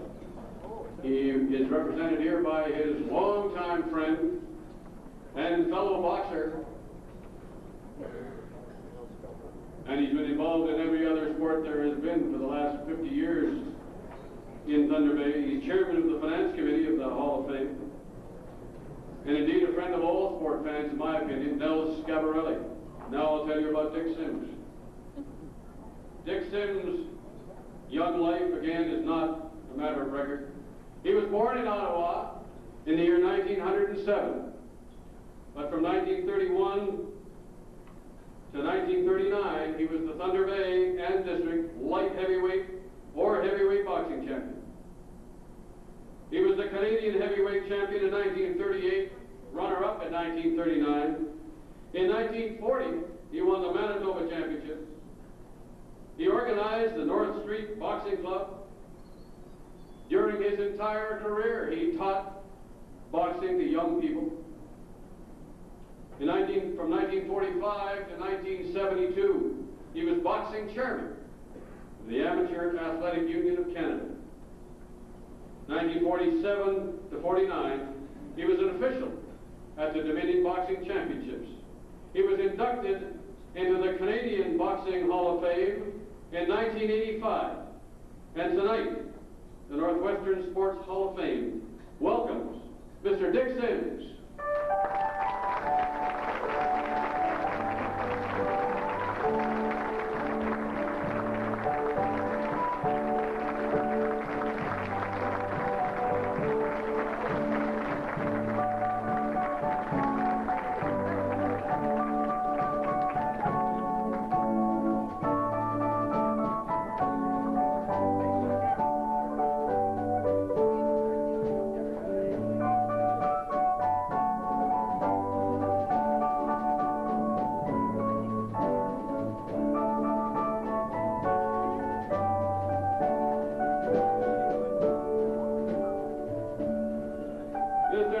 Cavarelli, representing his good friend, Dick Syms.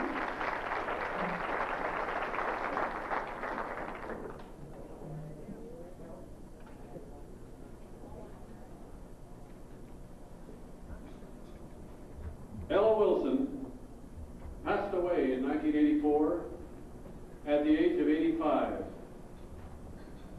She's proudly represented tonight by her son, Dick Willson, who by his admission is a good tennis player but was always unable to beat his mother. Told me that this afternoon. When Ella Willson won the ladies' doubles tennis championship at the Mid-Canada tournament in 1970 at the age of 71, it really wasn't that special because it had become a habit. After all, she won the singles championship at 67. The singles and doubles both at 65 years of age. Indeed, from 1929 to 1970, Ella Willson won the singles title 19 times,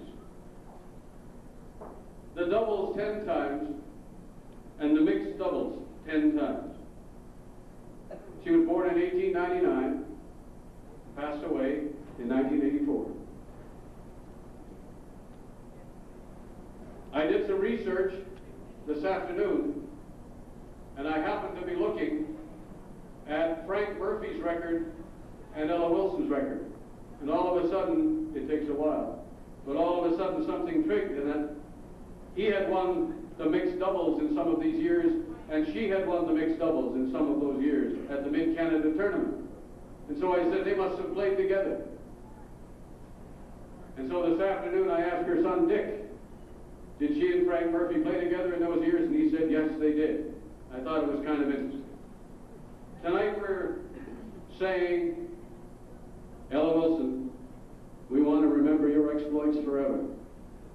Let's join in welcoming the name of Ella Willson to the Northwestern Hall of Fame.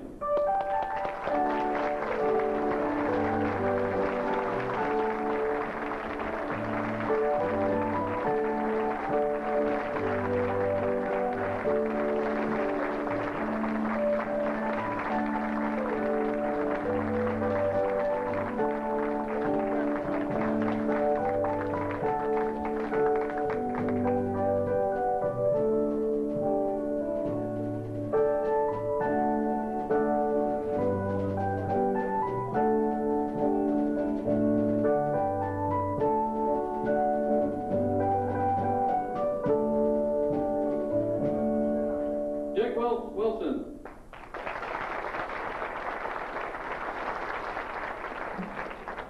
And Dick, please support me. You did tell me you never were able to beat your mother. Oh, when you were a junior. I'm sorry, Dick. I'm so okay. I guess I left that up.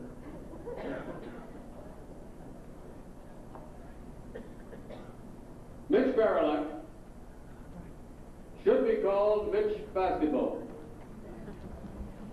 From 1943 to 1952, he was a power in Winnipeg basketball, both playing and coaching. From Sunday school to Isaac Newton High, to the Canadian Junior Champion Winnipeg Stellars, 1951, 50 and 51. It's almost impossible to imagine what basketball would have gone, where it would have gone in Thunder Bay if Mitch hadn't moved here in 1952. From 1953 to 1968, he worked to build both men and women's basketball programs. He served twice as president of the Thunder Bay Basketball Association. Again, he has coached, played, organized, and although he's officially retired in 1977, he still coaches the old-timers in the YMCA Summer League. His old-timers have won the Geraldton Invitational and the Master Hoop Classic in Winnipeg. This year, the old-timers honored Mitch with an award. Please welcome To the Northwestern Ontario Hall of Fame, Mr. Basketball, Mr. Mitch Baryluk.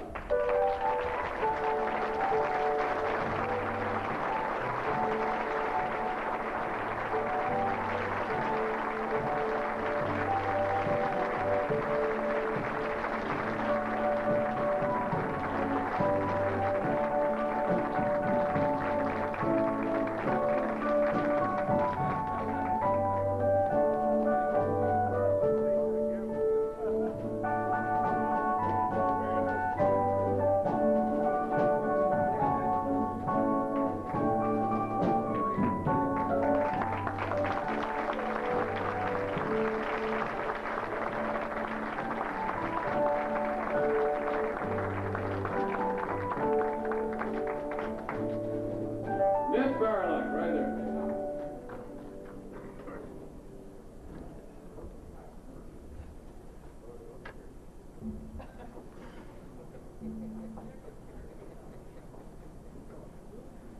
Jack Walker was born in Silver Mountain, Ontario in 1888. Generally credited with inventing the poke check. See, Bergman, you thought you did. During 31 years in hockey, his accomplishments went far beyond that. After 6 years here in Port Arthur, there followed many championships with many teams in many cities. After a year in Moncton with the Maritime League, he won a Stanley Cup in 1914 with the Toronto Arenas. He moved to the Seattle Metropolitans in 1916, stayed 8 seasons, won the Stanley Cup in 1917, the MVP in 1920, and a Pacific Coast League All-Star in 1921. His third Stanley Cup came in 1925 with the Victoria Cougars, where he spent 3 seasons. Then followed 3 NHL seasons with Detroit and an MVP in 1927. He was then named Most Valuable Player with the Seattle Eskimos in 1930. And for 3 seasons thereafter was the player manager of the Hollywood Stars. Then followed 2 seasons in the same capacity with Oakland. Nearing the end of his storied career, Jack Walker managed and coached back in Seattle and refereed in the Pacific Coast League from 1932 to 1937. Jack Walker passed away in 1950. He was inducted into the Canadian Hockey Hall of Fame in 1960. Please join with me in applauding the name of Jack Walker to the Northwestern Ontario Sports Hall of Fame. Accepting for Jack Walker, please.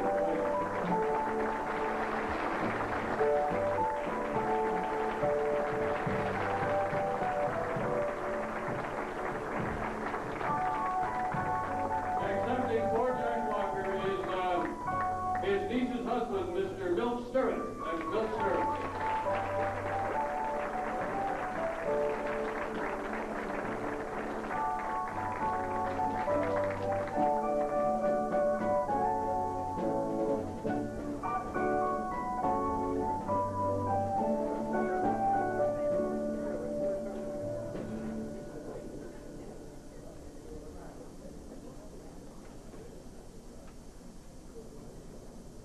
As a young man in Kenora, Gary Bergman, or Bergie as he was affectionately known, was an all-round athlete.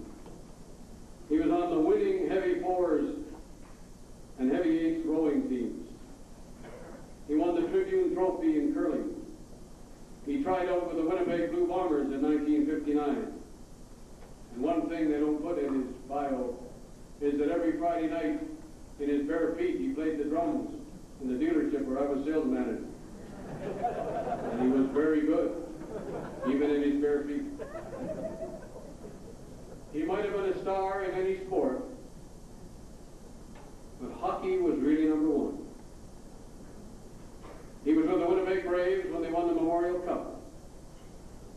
1957 to 1964, he played with Winnipeg in the Western Hockey League, and Buffalo, Cleveland, and Springfield in the American Hockey League.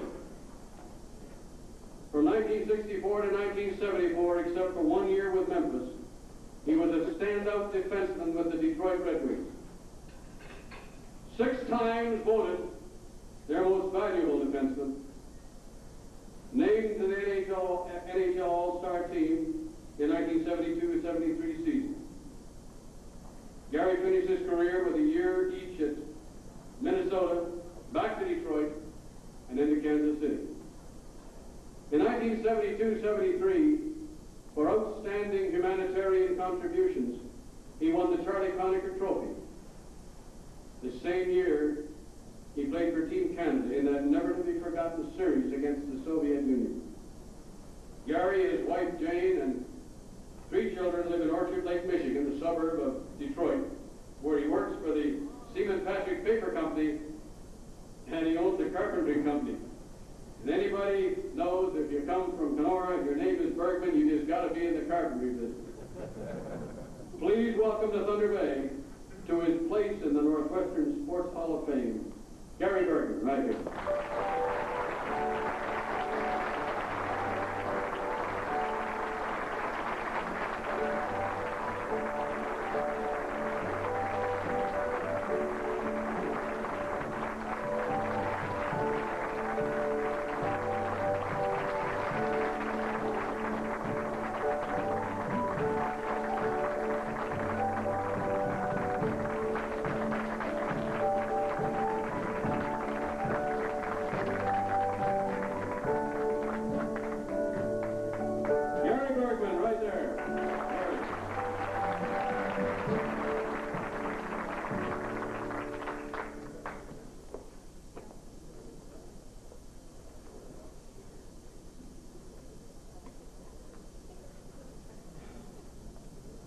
Landy was a 5-sport athlete: hockey, baseball, wrestling, basketball, and football. A football scholarship to the University of North Dakota after a tremendous high school career at Selkirk High started him on a pro football career. During his collegiate career, he won all-conference, was named Most Valuable Player, was an All-American runner-up. He played from 1976 to 1981 in the Canadian Football League. He was a Western CFL All-Star in 1977-78 with the BC Lions, was on the 1976 Saskatchewan Western Champs, and he was a CFL All-Star. He ended his career with the Toronto Argonauts after a series of injuries in 1981. Frank and Jan and their 2 children live in Richmond, BC. I could talk for a long time about Frank Landy, but why? We all know him so well. Let's give a big welcome home and a welcome to the Hall of Fame to Frank Landy, right here.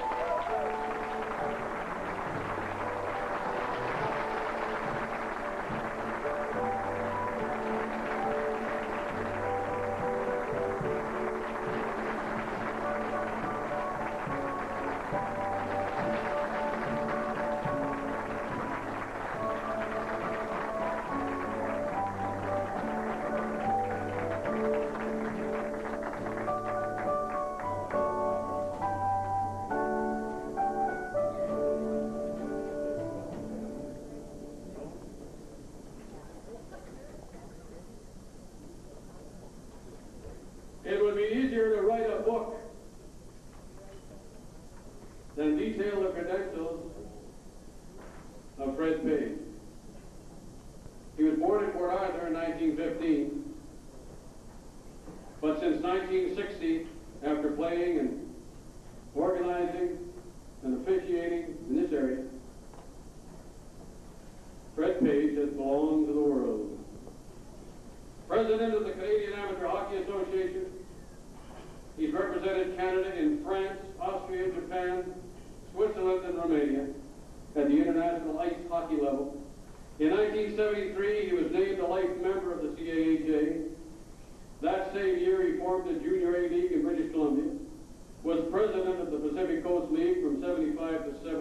I've only scratched the surface. He gave me his card this afternoon, and I think he still owns that league out there. And incidentally, he's got a tremendous executive because he spends all winter down in just outside of Palm Springs. How he does that. Fred Page now lives in B.C. Thunder Bay is so proud that he came from here. Please applaud Fred Page to his rightful place in history, the Hall of Fame. Fred Page.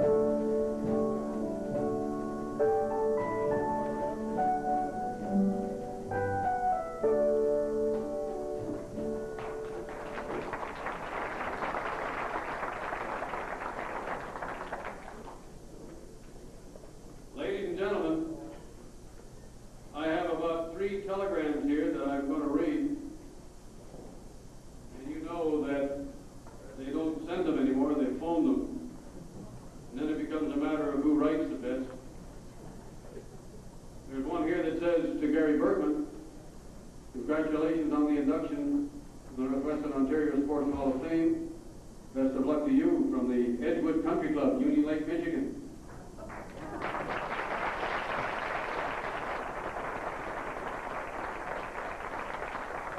There's one here to Roy Lund Rink and the Bill Tepley Rink. And it says congratulations on your induction into the Northwestern Ontario Sports Hall of Fame. Members and executive of the Dryden Golf and Curling Club.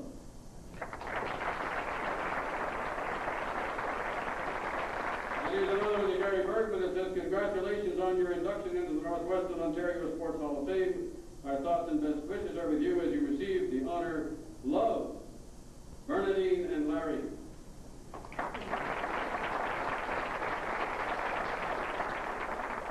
And there's one here to Bill Bentley. It says, I still hate to lose. Congratulations and thank you for never telling the world who put that straw under your rock. Signed, Otto Daniele, somewhere in Switzerland.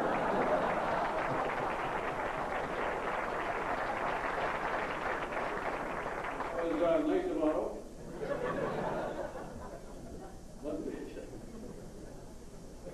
Oh, there's a card too. Sorry. There's a card too. Fred Page. Congratulations, Fred. We are all very proud of you and your efforts on behalf of the greatest sport, hockey. Oh, this is a biggie right here. Phil Ethel deserves honorable mention for her achievements of interest, pardon me. This really choked me. Hospitality and her memorable face-off with the Canucks and Oilers in Vancouver.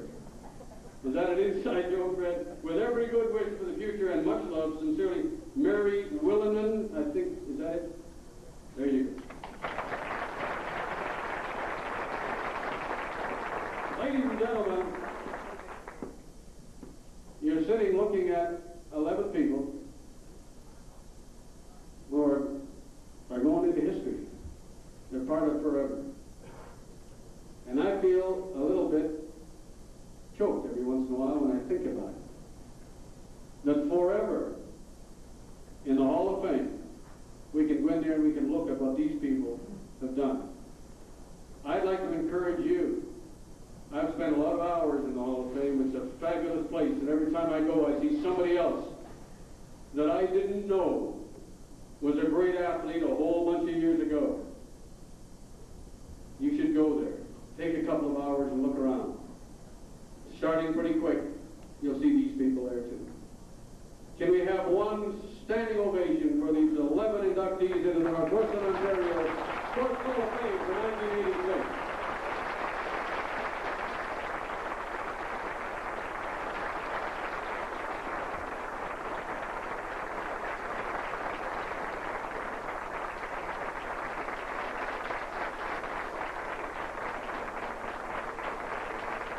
while you're in town, the hall will be open at 10 o'clock tomorrow morning for your to go over and look around. And now, you couldn't do this without a drummer. John Toohey, he's going to come down here, and he's going to, Tracy and Monica are going to fall in behind him and fight these terrific guys down into your midst so that you can visit with them. Yeah, I feel like joining the army. There we go. Let's applaud the back of their seats.